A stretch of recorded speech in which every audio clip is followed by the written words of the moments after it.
Oscar, muito obrigado por estar aqui com a gente. Falei com o Marcos, onde eu dou aula já há 5 anos.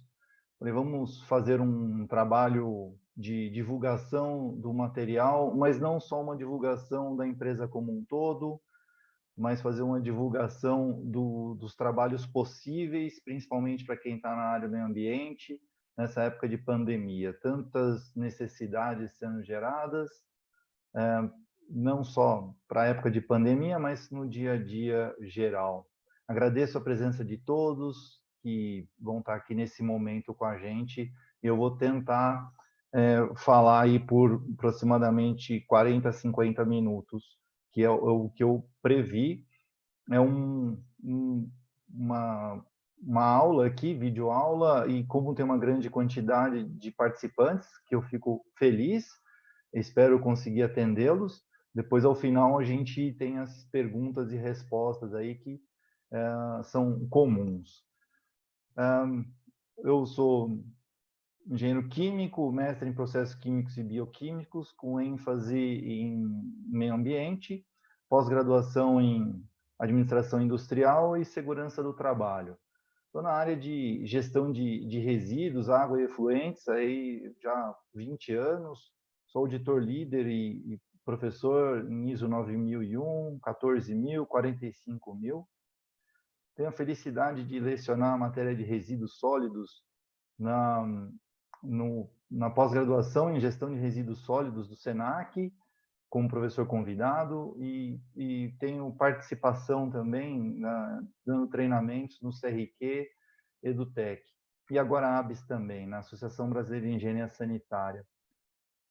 Tenho um papel interessante, que eu faço trabalhos na Comissão de Meio Ambiente do Conselho Regional de Química, aqui de São Paulo, para a gente faz a difusão do conhecimento. Então, eu participo da Câmara Técnica de Meio Ambiente, lá no Conselho Regional de Química, e fica o convite aí a todos para visitarem o site e participarem das atividades junto com a gente lá. Tem a minha empresa chamada Papiro Meio Ambiente. Papiro é uma planta também utilizada para o tratamento de efluentes, tal qual o aguapé, só que por um meio de tratamento por raízes. Mas para a gente ir já para o nosso tema, né, depois eu vou deixar meus contatos, essa figura aqui, ela me traz o contexto do porquê que eu devo gerenciar meus resíduos, né? Por que gerenciar os resíduos? Toda a consideração existente que tem, né, a gente vê aqui uma figura de um lixão. Não preciso ficar explicando muito o que é um lixão aqui, senão a gente ficaria um tanto quanto enfadonho, mas os resíduos gerados nas residências e indústrias, ele acaba vindo para isso. Infelizmente, 40% dos resíduos, em média, no Brasil, coletados pelas prefeituras, eles vão parar em lixões ou aterros controlados. Aterro controlado e lixão é praticamente a mesma coisa. E a grande preocupação que a gente tem, primeiro, na decomposição dessa matéria toda aqui, vai gerar o chorume vai contaminar lençol d'água superficial ou subterrâneo, então você vai ter a infiltração no solo, isso é um grande problema. Aqui nós temos também a propagação de vetores, então se você tem um vírus, uma bactéria, junto com o resíduo chegando, ele acaba fazendo a curva assim, acaba infectando as pessoas, os seres, os animais, crianças vivendo nos lixões, é muito degradante, pessoas trabalhando, vivendo, obtendo todo a sua vida lá. E uma coisa que eu costumo comentar, é que se a gente tem os resíduos e infectantes nesses meios, aqui tem a figura de um cachorrinho aqui, simples, né, que está lá com a criança. Esse cachorrinho está junto e ele sai dessa região, vai para outros lugares, e ele leva essas potenciais doenças para outros lugares. Mais interessante do que o cachorro, quando a gente vê a figura de um urubu, de um gavião, de uma pomba que que circunda também esse meio dos lixões, então aí a gente não está numa distância de cobertura de problemas em metros, mas a gente está falando em quilômetros de distância. Então, você, na sua residência, afastada de um lixão, pode estar sendo infectado através de um problema de um vetor de transmissão deles. Então, a gente tem, sim, que cuidar dos lixões, porque é o nosso material que está indo para lá, é a contaminação que fica, a contaminação que volta, uma área que vai ficar degradada, e nós todos somos responsáveis por isso. Então, esse é um contexto a se colocar. Ambiental, aí tem um contexto social, é muito degradante ver essas pessoas vivendo dos resíduos, e aqui a gente recebe num lixão medicamentos, plásticos, você tem, e o que é pior, muitos resíduos hospitalares também. Então, você vê feto, bolsa de sangue, com tudo que você imaginar aparece num lixão, e isso é degradante.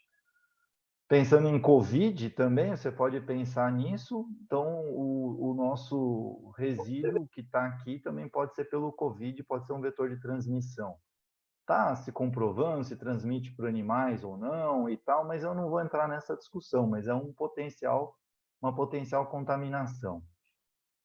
Para resolver isso, a gente diz que o marco legal é de 2010, mas a gente tem outras legislações da década de 80, até da década de 50, proibindo a questão dos lixões e tal, orientando a disposição adequada dos resíduos. E a gente ainda está numa situação bastante desagradável ou desconfortável. Mas a gente tem uma lei muito boa, por sinal, muito bem constituída, que é um marco legal, que é a Política Nacional de Resíduos Sólidos. Sequenciada a elas, você tem as políticas estaduais e tal, mas a mais importante tem sido essa de 2010. Tem legislação anterior, São Paulo 2006, Mato Grosso 2002, por exemplo, então você tem algumas legislações, mas a implicação dela ou a exigência para que ela realmente ocorra, ela é agora. Essas bandeirinhas aqui não tem nada a ver com orientação político-partidária, são para dar a conotação de que é federal. E aí estamos todos sob a mesma bandeira. Então, essa política institui, né, dispondo princípios, objetivos e instrumentos voltadas para a gestão integrada dos resíduos. Eu vou comentar já sobre isso. Uma definição interessante da política, que ela traz a definição de resíduo e rejeito. O resíduo ele tem um potencial imenso de reciclagem e o rejeito não. Trocando em miúdos ou simplificando o que está descrito aqui como resíduo, são materiais que você consegue, por exemplo, madeira, plástico, papelão, latinha de alumínio, como até o Marcos citou há pouco aí, e você tem uma consideração no estado sólido, semissólido, que são lodos, borras galvânicas, o que sejam passíveis de reciclagem, gases, até mesmo gases, você tem resíduos gasosos que não podem ser expelidos pela atmosfera, para a atmosfera, e líquidos. Para dar um exemplo desses líquidos, você pode pensar em caixa de gordura, fossa, né? Então aqueles resíduos dessa forma. O rejeito, depois que você esgota a possibilidade de tratamento do resíduo para reciclagem, então ele acaba se tornando um rejeito. Esgotou a possibilidade de tratamento com viés tecnológico e financeiro, então você acaba destinando como rejeito. Via de regra, o rejeito ele acaba sendo considerado para aterro, né? Os aterros são os locais onde você destina os rejeitos. Também poderia considerar aqui, não tão utilizada essa fonte, seriam os incineradores, que tem resíduos que você não consegue tratar e ele acaba indo para o incinerador também. Então, essa é um viés aí que se tem, a ideia de tratar dessa forma. A gente tem uma consideração que o Marcos já colocou aí sobre logística reversa. A logística reversa, ela tem sido vista como é, uma estratégia de trabalho, mas, via de regra, ela é um instrumento, é uma ferramenta. Eu, como produção, eu encaminhei, né, desenvolvi um produto, coloquei um produto no mercado e o consumidor consumiu aquilo, fez o seu uso e depois eu tenho que tentar buscar fazer com que esse material ele retorne. A grande sacada, assim, como logística, é um trabalho simplista, né? Eu simplesmente tenho que fazer uma coleta e trazer ele de volta. A grande sacada, a grande implicação nessa lei e o contexto que está tomando é porque ele responsabiliza também o consumidor. Então, você pode pensar assim, não, mas é obrigação da empresa. Sim, ele é o primeiro ponto a trazer facilitação ou condições para que o resíduo retorne e seja utilizado de novo como matéria-prima ou como subproduto ou como matéria-prima em outro processo, ou no mesmo processo ou em outro qualquer. Então, ela deixa um tanto de ser ferramenta quando ela está nesse contexto, porque ela vira uma estratégia. A empresa precisa colocar o produto no mercado, pensar em retirar, mas ele também vai ter que considerar que eu, como consumidor, eu tenho que me dispor a levar esse resíduo até um ecoponto, ou então colocar isso para coleta seletiva. Então, essa é uma obrigatoriedade. Aqui no Brasil, a gente é muito acostumado no sentido de que eu coloco na porta da minha casa, a coleta pública passa e leva. Então, eu espero isso.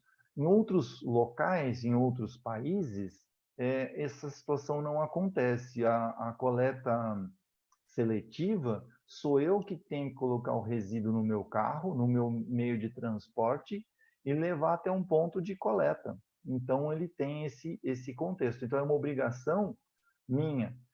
E se eu não fizer isso adequadamente, ele vai trazer impactos até financeiros. Eu até hoje eu não vi e eu gostaria de ver o lixeiro que, quando no local que tem coleta seletiva, ele passa e vê, num dia da coleta convencional, vê uma caixa de papelão no dia errado, aplicar uma multa. Esse sim seria um modelo adequado. A gente ainda não está nesse nível, mas é o que se espera. Então, trazendo o contexto simplista da logística reversa, é eu fazer voltar o material no meu ciclo. Esse é um ponto. Ele acabou tomando essa definição, essa distinção muito maior. Até agora a gente tem falado muito mais em economia circular e tal, mas é porque você está envolvendo todos os atores, não só a indústria, como quem distribui e quem consome. Então, esse elo se fechando. Qual é o grande ganho?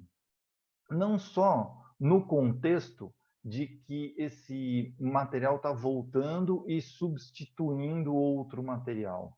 O grande ganho que está se tendo aqui é a reengenharia dos processos. Então, uma empresa que servia refrigerante em garrafas plásticas, one way, ela agora está se preocupando em fazer com que essa garrafa, ou plástica ou de vidro, agora plástico reforçado ou de vidro, volte para o processo. Isso não é um simples retorno, é um contexto muito mais complexo, porque essa empresa vai ter que instituir uma cadeia de locomoção, fazer com que o material volte o processo, volte para a cadeia dele, ele vai ter um processo de lavagem disso, rerotulagem e depois inserção no processo. Então, ele mudou o processo, é outro, ele mudou a concepção. Então, é uma reengenharia. Então, essa logística reversa, que vem por força de lei, ele está tomando um caminho de reengenharia de processo. Por isso que a gente fala em economia circular, responsabilidade compartilhada, tem vários momentos que fala isso na legislação. Eu dei uma enxugada para não ficar lendo aqui e contemporizando a legislação. No estado de São Paulo, a gente tem aí, inclusive, uma decisão de diretoria que traz uma informação, né? Uma versa, uma nova lei e tal, que traz um procedimento, né, de logística reversa em São Paulo. No âmbito federal, está aqui à esquerda, agrotóxicos, pilhas e baterias, óleos lubrificantes, lâmpadas fluorescentes, produto eletroeletrônico.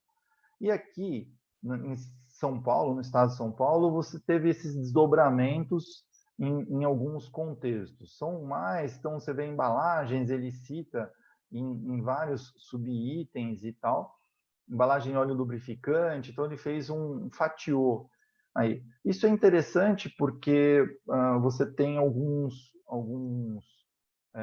acordos setoriais, então você definiu acordos setoriais ou estruturas onde esses acordos setoriais são feitos por associações de empresas que montam e trazem assim um representante para falar sobre isso. Isso facilita, seria como se fosse, né, um sindicato das empresas. Então, eles trazem essas representações. Assim tem funcionado. Alguns outros estados, como Mato Grosso e no Sul, também têm trabalhado. Eu estou mais focado no estado de São Paulo, mas como cada um deles está se desenvolvendo e está trazendo o contexto. Se você está situado num estado ou num local que não está trazendo o contexto da logística reversa, recomendo que comece a fazer, porque onde, nos estados em que não tem uma triangulação entre Ministério Público, agência ambiental e empresas para definir como vão fazer essa logística reversa, o próprio Ministério Público acaba entrando autuando, e aí fica muito mais pesado. Então, é importante começar a fazer esse trabalho. Dentro dessa decisão de diretoria, existem contextos ou metas, por exemplo, 22% para embalagens, né? Entrou uma definição de eletroeletrônicos em torno de 17%. Então, você tem umas referências setoriais para essas porcentagens. Isso vai estar fazendo uma certa compensação em função do Covid, tem algumas decisões. Eu estou esperando um pouco mais esse andamento do processo industrial para poder contextualizar ele, porque tá ocorrendo uma mudança no cenário pontual. Não quer dizer que depois que passar essa turbulência toda do Covid e tal, isso não quer dizer que esse plano vai morrer, vai continuar, porque ele não é de hoje, ele não é deste momento. Isso aqui vem já desde 2017, 2015, que tem sido feito todo esse trabalho dos acordos setoriais sendo estruturados e colocados em prática para que ocorram. Então, agora a gente vai ter um lapso, sim, todos sabem que isso está acontecendo, isso é um problema econômico, mas que ele está caminhando para ter um ajuste. Né? Então, ajusta a meta, acerta, ou dá um bônus para a empresa que não fez, ou algo assim, isso que deverá acontecer. Mas ele não volta, ele continua. Esse contexto todo. Falando um pouco de gerenciamento, então a gente viu que tem uma ferramenta que é a logística reversa, que eu aproveitei e comecei pegando um pouco do gancho do que o Marcos tinha falado. E dentro da política nacional, a gente tem duas definições. Ela traz definição de gerenciamento de resíduo sólido e traz uma definição de gestão integrada. É muito importante, veja, é uma legislação que traz o contexto de gerenciamento e gestão. Gerenciamento são as ações, aí eu trouxe até assim, a atividade prática. Como que eu faço no dia a dia para coletar meu resíduo dentro da empresa. Ah, eu tenho um tambor na portaria, eu tenho no processo produtivo. Às vezes a empresa é pequena, tranquilo. Mas uma empresa maior, eu trabalhei numa automotiva que tinha mais de 1.100.000 metros quadrados, a gente tinha caminhão de coleta interno e era full time, 24 horas. Então, isso é possível acontecer. Você tem um meio termo aí, né, na grande quantidade das empresas. Se você pensar numa universidade, até meu amigo Ricardo Galavotti está aqui participando do nosso seminário, a gente vê que tem um contexto de ações obrigatórias. E se você não tiver essa ação, ela para processo produtivo. O empilhador ou então o motorista que faz o transporte interno da coleta de resíduos, se ele faltou naquele dia porque passou mal e não tiver alguém para substituir, isso para processo produtivo, e é o que a gente não quer. Essa estrutura, ela tem que ser retratada, né? Você tem que ter seus fluxogramas e suas definições. Então, eu tenho definido aonde eu gero resíduos, como eu coleto, aonde que eu lanço, aonde que eu disponho isso, se é para reciclagem, se é para aterro, quais são as formas de minimização, tudo isso está aqui no meu sistema de gerenciamento.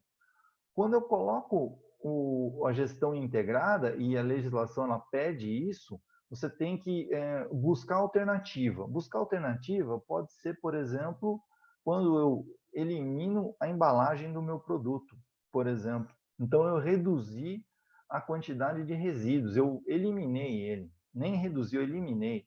Então, eu tenho ações possíveis para isso. Então, eu vou ter que pensar. Quando eu penso em colocar metas estruturadas, coloco coleta seletiva, coloco treinamento, então eu faço isso como sistema de gestão.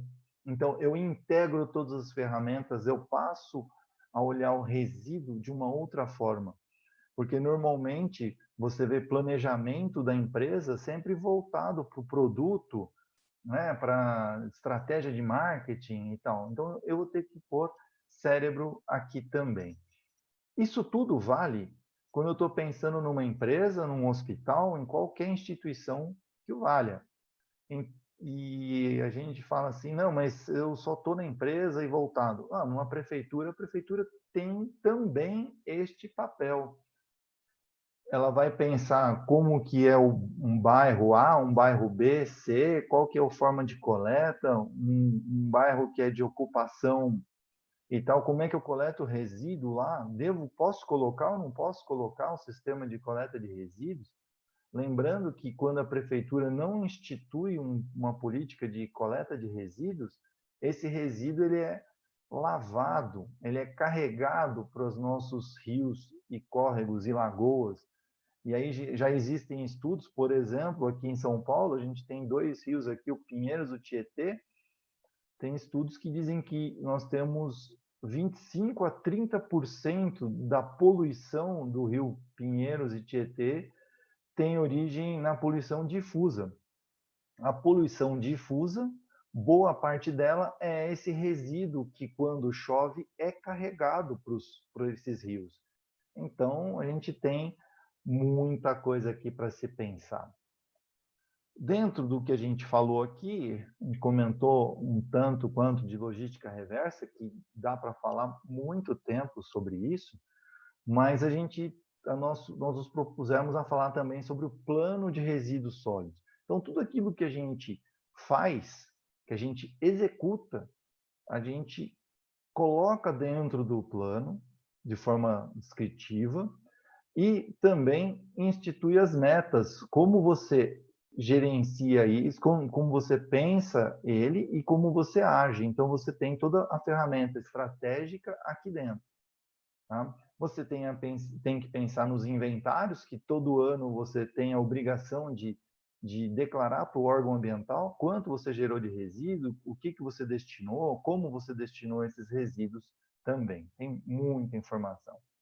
Então, quando a gente vai falar ainda na política nacional, que ela traz para e passo tudo o que a gente precisa, então a gente tem lá no plano de gestão integrada de resíduos sólidos, né, você tem que ter pensar nas atividades industriais, tá, estão aí, agro-silvopastoris, serviços de saúde, serviço de saneamento básico, empresas e terminais de transporte, mineradoras, estabelecimentos comerciais, construtoras e entre outros. Então, esse contexto todo, ele tem uma necessidade. E digo para vocês ficarem atentos, porque existem prefeituras que têm as suas portarias, as suas legislações internas, que nos obrigam a incluir outros estabelecimentos, restaurantes, né? Então, quando a gente tem prestação de serviço aqui, tem prefeituras como da cidade de São Paulo que acima de 200 litros ou 50 quilos por dia, o estabelecimento ele é obrigado a gerenciar o seu próprio resíduo. Então, esse estabelecimento já teria que ter aí o seu plano, teria não, tem que ter seu plano de gestão de resíduos. Aí tem algum comentário, porque assim, o plano de resíduos da sua empresa, ela ela vai estar ligada com o plano de gestão municipal. O município também tem essa obrigação, porque ele mapeia áreas industriais, vai ter mapeamento de áreas residenciais e tal, tal. E tem que ter essa ligação no seu plano. Agora, tem municípios que não têm esse plano. Ainda estão um pouco lentos nesse processo, ou tem o plano, mas não tem nada em execução. Independentemente disso, a sua empresa ela é obrigada a montar o plano de gestão de resíduos, tá? Então, tudo isso é comentado. Você tem que disponibilizar isso para o órgão ambiental, então, o seu plano de gestão, você entrega ele no momento do licenciamento, você tem 2 momentos normais para você entregar o seu plano de gestão de resíduos, que seria no momento do licenciamento. Então, se o seu licenciamento acontece a cada 4 anos, por exemplo, tem a validade a cada 4 anos, você entrega seu plano de gestão lá. Agora, tem que ficar atento, porque pode acontecer da prefeitura ter uma portaria ou uma legislação dizendo que você tem que entregar a cada 2 anos, por exemplo. Então, você não vai entregar só no licenciamento, você vai entregar a cada 2 anos. Então, tem que ver as regras, porque a base dessa documentação tem uma ligação no município. E aqui tem até um outro comentário interessante. Essa lei da Política Nacional de Resíduos Sólidos, ela deixou extremamente claro, isso foi assim, que não tinha antes, e isso foi uma novidade muito positiva, que o município é responsável pela gestão de resíduos. Anteriormente a essa lei, havia uma ideia desta obrigatoriedade. Porém, agora é obrigatório e ponto final. Então, está descrito e não tem mais para onde o prefeito ou a gestão municipal correr. Então, isso é definido. Eu, como empresa, preciso ver como o meu município está lidando com isso. Ah, não está lidando de forma alguma? Por exemplo, aqui em São Paulo, se eu tiver num município que não tem um rigor no plano de gestão de resíduos, ok, então eu entrego no licenciamento junto à CETESB. Né? Essa é a forma. Então, se você está em outro estado, em algum momento você faz seu licenciamento e faz essa entrega da documentação. É assim que tem acontecido. A base, você vê que ele traz uma parte detalhada aqui, que o plano de resíduos tem que ter uma descrição do empreendimento. Vai descrever quais são as atividades. Eu costumo falar que, olha, coloca ali uma página do seu plano de gestão, o que é a empresa, por que ela surgiu, qual é a atividade fim, um pouco de literatura ali, colocando o que é aquela empresa, tal. E depois você vem para a descrição do empreendimento, uma coisa um pouco mais técnica. Isso aqui não vai pegar 50 páginas. A ideia aqui é ter 2, 3 páginas para que quem estiver lendo, quem estiver recebendo esse documento, consiga se situar sobre o que é aquela empresa, qual é a atividade que começou na década de 50, veio oriundo de um italiano que trouxe uma nova forma de trabalhar, isso e aquilo, e colocou. Então, aquela família foi fazendo aquela atividade. Faz isso rapidamente, não é para dar 200 páginas um plano, não. Um plano de uma empresa vai ter aí 60, 70 páginas, não é para ter muita informação que não seja pertinente. Dentro da descrição do empreendimento, você vai colocar o local, então você pode colocar o link do Google, esse tipo de Google Maps e tal.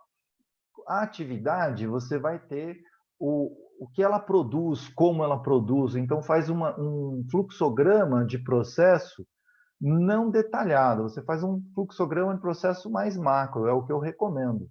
Se quem estiver recebendo pedir mais detalhes, ok, você vai colocar, mas eu faria um fluxograma não extremamente detalhado, mas para ter a ideia da atividade e aí os pontos gerados de resíduos. Aí tem aqui diagnóstico dos resíduos gerados. Então você vai ter os principais processos geradores de resíduo, como que eles geram, e tem aí a identificação da caracterização dos resíduos. O que é uma caracterização de resíduos? Eu até vou comentar um pouquinho nos slides que eu tenho, que é para dizer o que é esse resíduo, como é que ele está situado, é perigoso, não é? Vai ter uma definição de responsável por cada etapa e procedimentos operacionais. Reparem, não é para você pegar o seu procedimento interno da empresa e colocar dentro do plano. Você pode trazer um breve resumo pequeno dele ali dentro do seu plano e chamar, a gente fala na ISO 9000, 14000, a gente chama um outro documento, a gente menciona que tem um documento mais detalhado sobre isso. Então, o PGR é a forma como você materializa a tua gestão de resíduos dentro da empresa. E, estrategicamente, tem ação e futura. Então, eu tenho metas, eu tenho uma estrutura de como que eu vou fazer o futuro para reduzir. Então, eu tenho um planejamento de implantar coleta seletiva, eu tenho o plano de implantar coletores, tudo isso é feito. Tem aqui um comentário sobre democrático e participativo e situação consorciada. Eu não tenho como comentar isso hoje, porque uma informação aqui dá uma outra aula grande, porque é relativo às prefeituras. Então, a prefeitura tem um plano, então vai pensar num ecoponto, vai pensar numa sistemática de coleta, então tem que definir quantos ecopontos serão, como vai ser gerenciado e tal. E isso é um trabalhinho que não é pequeno, não. Vai pensar em ações preventivas e corretivas. Aqui você tem toda uma correlação, porque a lei pede, e é um pouco óbvio, que você não misture materiais, não misture resíduos. Tudo isso faz com que ele tenha uma perda de valor, e no momento que ele perde valor, ele deixa de ser interessante. O Marcos colocou bem que o contexto de petróleo, o petróleo está num preço baixo, isso inviabiliza a reciclagem de plástico, por exemplo. É mais interessante você comprar o plástico virgem do que o plástico reciclado. Acaba tendo alguns problemas desse tipo. Metas e procedimentos eu já comentei. Medida saneadora de passivo ambiental. Se eu tenho uma área contaminada, se eu tenho resíduos estocados, tudo isso, eu já cheguei a ter contato aí com empresa que tinha resíduo estocado há mais de 30 anos. Então, tem de tudo nesse mundo afora aí. Eu tenho uma periodicidade de revisão.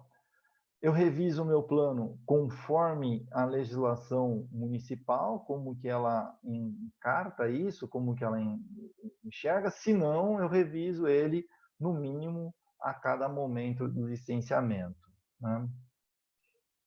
O meu plano de gestão de resíduos, ele tem, teoricamente, 3 responsáveis, que pode ser um só. Um responsável pela elaboração. Então, muitas empresas chamam aí para fazer a consultoria do elaborar o plano. Então, o plano é uma etapa. Depois, você vai ter uma implantação desse plano. Ou seja, A primeira vez que você faz o seu plano, ou a primeira revisão e tal, você sempre vai ter ações a serem implantadas. Sempre você tem o contexto de aonde eu estou e como eu vou melhorar, como se fosse um PDCA, alguma coisa nesse sentido. Então, isso aqui vai chamar para um cronograma. Então, alguém vai ter que estar de olho nesse cronograma. Chama o consultor para fazer aqui o plano, ele coloca o plano e depois fica tudo bem, tudo certinho.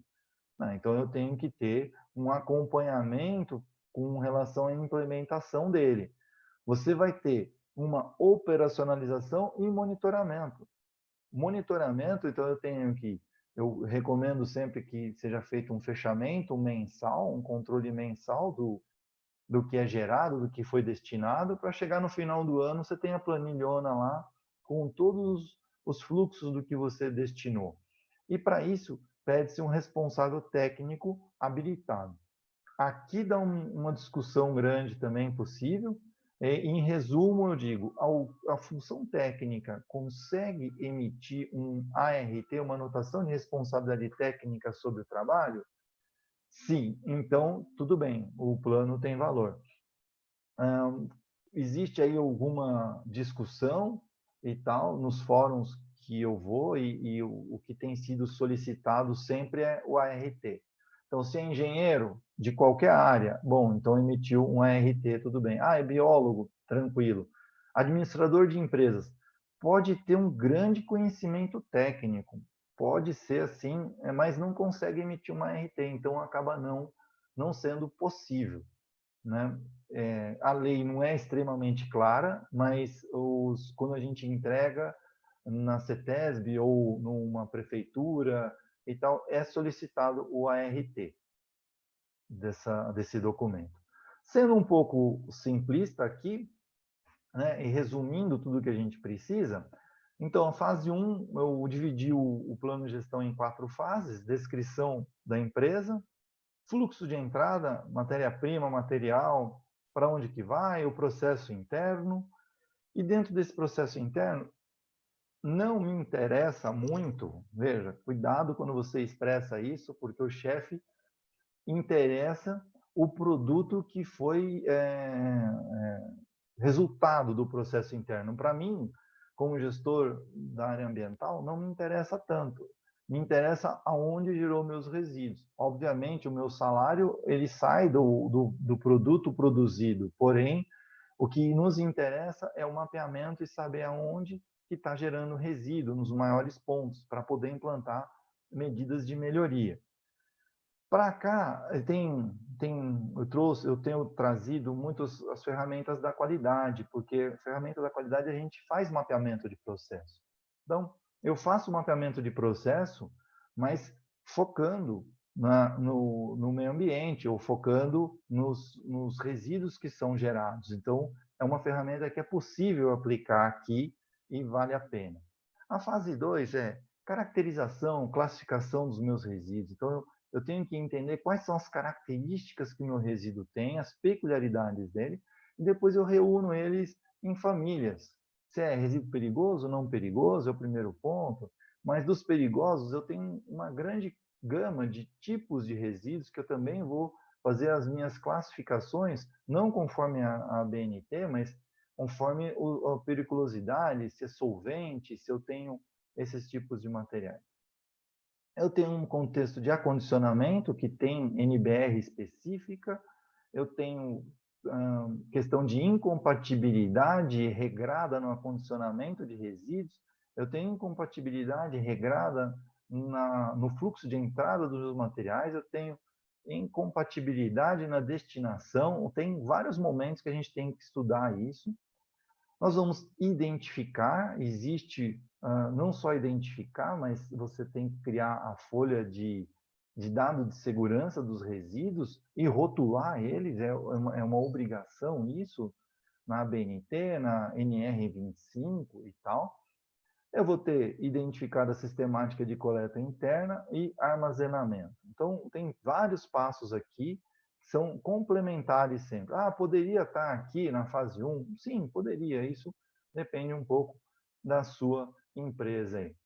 A fase 3 tem um item aqui que é do transporte. O transporte externo é uma coisa importante de se pensar, porque é onde tem dado muito problema, porque as empresas acham que saiu o resíduo da empresa, está tudo fácil e tranquilo, não é bem assim.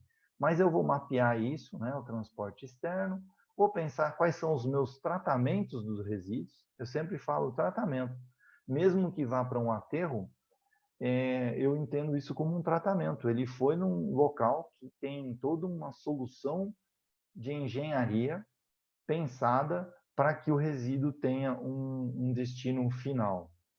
Na fase 4, é uma fase um pouco mais de gestão, onde eu penso em metas de redução, ações de minimização, treinamento, gente. O funcionário que mexe com resíduo, ele precisa de treinamento nas FDSRs que eu falei lá, que é o trava-língua, que precisa ter. Esse treinamento, eu também, ele acontece naturalmente, porque as pessoas na empresa falam assim, vamos falar sobre coleta seletiva, um assunto tão interessante para se debater.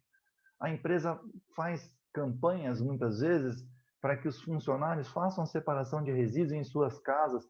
Todos esses treinamentos de conscientização, na CIPA, né, na CIPAT, naqueles treinamentos que acontecem, tragam isso para o seu plano de gestão, porque são ferramentas, os diálogos que são feitos com a turma, né, tudo isso. Os EPIs, então, eu não cito EPIs dentro do meu plano de gestão, mas eu cito que a empresa tem uma política voltada para isso, e, obviamente, anexo um exemplo de treinamento de que isso aconteceu, isso é verdadeiro, e responsabilidade técnica. Então, você vai anexar essa documentação no seu plano de gestão. Todas essas atividades, né, só para assustar vocês um pouquinho, eles são emitidos como se fosse um trabalho de conclusão de curso. Então, você vai fazer índice, você vai citar referências bibliográficas, legislações, você vai pôr referências. Tudo isso daí você faz nesse fechadinho. Então, as citações, não precisa ter aquele rigor técnico como quando você escreve um livro ou um artigo, né? Não precisa ser tão fechado, mas você precisa seguir aquele caminho, né? Dessa estrutura. Então, você vai fechar tudo isso e aí vai poder entregar no órgão ambiental. E é um documento vivo, né? Para falar um pouco sobre isso, eu trouxe uma mistura de informações aqui que vem da logística reversa, que ela traz um conteúdo interessante como ferramenta aqui e aonde situa a questão do plano de gestão de resíduos. Aqui está um diagrama simplificado aí do que é o consumo de matéria-prima. Eu tenho a extração de um material, pode ser uma mineradora, empresa do papel, petróleo, qualquer que seja. Eu tenho materiais saindo daqui, vem para uma indústria A, uma indústria B, então eu tenho processamento na indústria A, que fornece para a indústria B. Daqui o material produzido vem para o comércio, então você vai ter lá um refrigerante, alimento, televisão, que você tem de necessidade. Esse material vem para o consumidor que utiliza, então eu tenho o produto, e aí embalagem de produto, embalagem geral, e isso vai para ser descartado. A grande sacada aqui, que é o que vem, é que a obrigatoriedade da logística reversa está aqui nas embalagens do produto e a embalagem da embalagem em geral. Então, essa refrigerante, às vezes tem caixinha de papel, ou vem no stretch, que a gente chama aqui, que é aquele plástico envolvendo. Então, esses materiais entram na logística reversa, em catadores ou soluções individuais, ou ponto de coleta, né? Algo assim, vai para às vezes um reprocessador, um aparista, né? E disso volta substituindo esses materiais dentro dessas indústrias. Você pode ter o contexto de uma meta, né? Dependendo do órgão ambiental da sua cidade. Aqui em São Paulo tem uma meta definida e clara, existe o complemento dos certificados, porque ele coloca uma quantidade de embalagens, essa indústria B colocou uma quantidade de embalagens no mercado, no caso da meta de 22%, se ela não consegue comprovar esses 22%, ela vai lá na Fiesp, semelhante ao mercado de crédito de carbono, que já houve aí no passado, ela compra essa quantidade de certificados para poder enquadrar. E o nosso plano de gestão de resíduos, ele vem dentro desse conceito aqui, o que vai de uma indústria para outra, né? Ele está aqui, ele não entra, eu não faço o plano pensando no que vai no consumidor, eu cito, né? Ele é citado, mas ele está dentro dessa esfera geográfica, que essa é a ideia dele.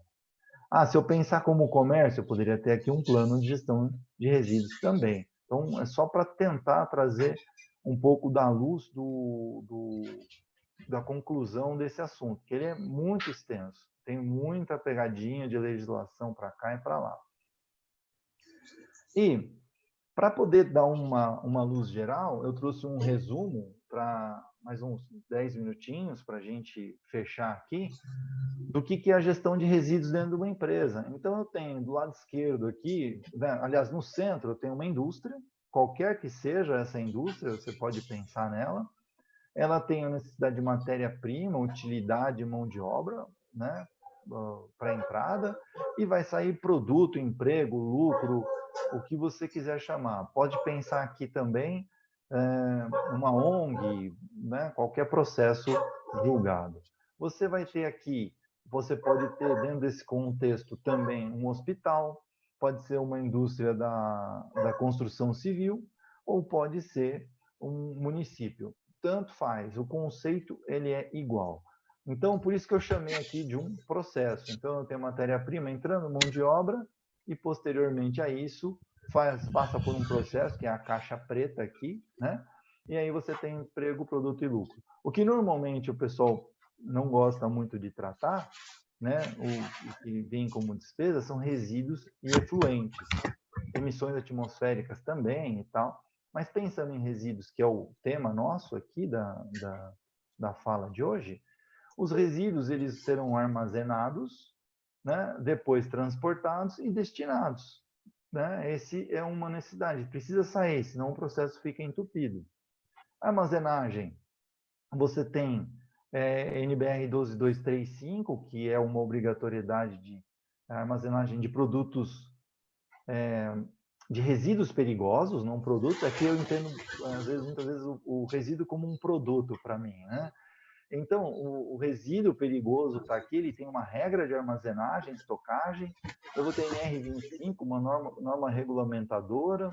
Eu tenho a regra de classificação, a 10.004. Eu tenho a 16725, que é rotulagem e ficha de segurança.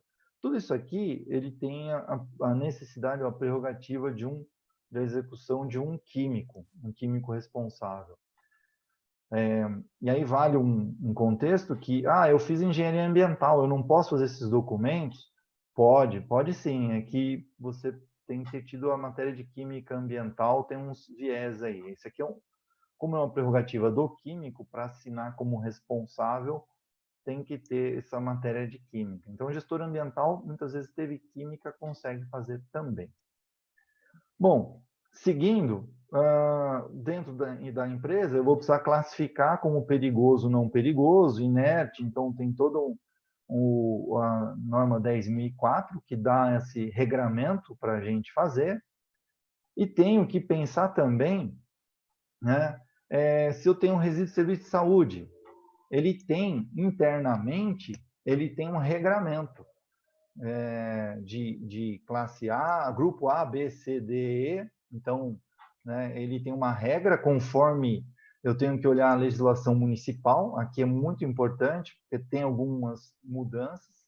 São Paulo, por exemplo, a cidade de São Paulo, a coleta desses resíduos ela é feita pela prefeitura, só que você pode colocar resíduos do grupo E junto com o grupo A, então tudo vai no saco branco, tem todas umas regras necessárias aí de se entender. O grande risco na gestão de resíduos em hospitais é que o grupo B, químicos, muitas vezes ele é enviado junto com o grupo A e o tratamento não é adequado. Então, tem alguns riscos que têm que ser pensados aqui e são perigos. Eu tenho resíduo da construção civil, que também tem uma classificação, e o que eu chamo a atenção é, a gente viu no slide anterior que eu tinha a NBR 10.004, classificação de resíduos em geral. Um não anula o outro, então eu tenho que trabalhar com as duas referências. Se eu estou num hospital, eu tenho que pensar na 10.004 e tenho que pensar nessa resolução Anvisa 222. Aí eu tenho a resolução CONAMA também para resíduos da construção civil, que eu vou ter que pensar. E ele não anula 10.004, nenhuma delas anula, né? Então, eu pensei nessas classificações internas. Falando de transporte, eu tenho o NTT 5232, que traz lá uma identificação do caminhão naquela plaquinha que a gente vê. Então, eu tenho uma outra classificação diferente para transporte. Essa, sim, ela se sobrepõe a 10.004. Então, um material que é considerado perigoso como resíduo pode não ser considerado perigoso para transporte. Então, eu preciso estudar mesmo o meu material, o meu resíduo, para ver de que forma que ele está enquadrado. Se eu posso colocar como classe 9, 382 e mandar embora, será? Então, tem muita gente que não conhece esse ponto e eu chamo sempre atenção para isso. Precisa estudar o que tem para poder saber. MTR, que é o Manifesto de Transporte de Resíduos, é o documento que sai da empresa e vai até o ponto final. Então, um documento extremamente importante. Eu diria que um dos mais importantes como comprovação. Eu tenho a embalagem. Embalagem, quando eu penso em resíduo perigoso, ele tem uma embalagem classificada pelo Inmetro. Imagina só você falando para a sua empresa que você precisa comprar um tambor homologado pelo Inmetro que custa 100, 120 reais para mandar resíduo embora. Então, precisa tomar esses cuidados. Compatibilidade no transporte também. Agora, ficha de emergência, envelope, que, conforme a BNT 7.503, ela era uma obrigação. Com o advento da mudança que a 5232 sofreu pela 5848, esse documento não é mais obrigatório. No lugar dele, você tem que ter um bom plano de emergência, né? Ele não é mais obrigatório. Eu vou ter os kits, EPIs, placas, identificações em caso de acidente, tem resolução para isso. O meu veículo tem que ser homologado pelo Inmetro, pensando em resíduos perigosos. O meu motorista vai ter que ter habilitação específica, treinamento específico. E para facilitar todo esse monte de documento que eu preciso ter, a gente faz um checklist do veículo. Isso pensando em resíduo perigoso. Quando eu penso em resíduo não perigoso, papel, plástico, aí esses daí eu falo que é a resolução de transporte comum, como se você fosse transportar qualquer material sem ser perigoso. O destino final, eu tenho umas regrinhas também. Eu vou ter o meu manifesto de transporte de resíduos, que ele é um documento que chega no destino final e depois volta para mim como comprovação. Existem alguns estados que já adotaram MTR eletrônico, Minas, Rio de Janeiro, Rio Grande do Sul também, e tem algumas coisas que tem que tomar cuidado. Eu tenho um certificado de destinação ou certificado de tratamento do resíduo. Então, quem tem esse documento eletrônico, eu falo, tome cuidado, porque ele emite o MTR eletrônico e aí o tratador tem lá 60 dias para tratar esse resíduo. Se ele não fizer isso, inviabiliza o manifesto. Então, tem que tomar alguns cuidados. Ou se o tratador não der um ok que recebeu o resíduo. Então, tem uns probleminhas aí que tem que ser administrados. Especificamente para o estado de São Paulo, nós temos o CADRE, né? Que é obrigatório e aí tem umas regrinhas para a emissão do CADRE. Então, tem tipos de resíduos perigosos, todos têm que ter CADRE, e alguns que não são perigosos também precisam. Tem lá uma lista no site da CETESB, tranquilo de se achar. E aí, quando a gente fala de logística reversa, a logística reversa, a ideia dela é tirar esse material do destino final aqui, como aterro, e voltar como matéria-prima, sendo simplista aqui. E com tudo isso, a gente tem a documentação, plano de gestão de resíduos, plano de gestão de resíduos na construção civil, PGRSS, né? E o CONAMA 313 e o IBAMA, você tem um ato declaratório periódico aí. Então, em geral, é isso que a gente tem nas empresas. Você tem que estudar tudo isso, né? E ter isso em mente para vocês. Então, fase 1, como eu tinha falado, fase 2, fase 3 e fase 4. Essas são o contexto geral do que você precisa fazer na gestão, e tudo isso você traz dentro de um único documento que você vai ter entregando isso nas empresas. Então, na verdade, você vai ter que fazer a redação de tudo como acontece, pensando no que você precisa melhorar, né? Então, era isso que eu tinha para apresentar, né? E para a gente ir para as perguntas e falar um pouquinho, né? Quais são os rastros que você quer deixar, né? Na sua passagem. E tá aí meu contato. Eu vi que alguns fizeram um link pelo LinkedIn, colocaram lá, tá aqui meu contato da minha empresa também. Sou um parceiro aí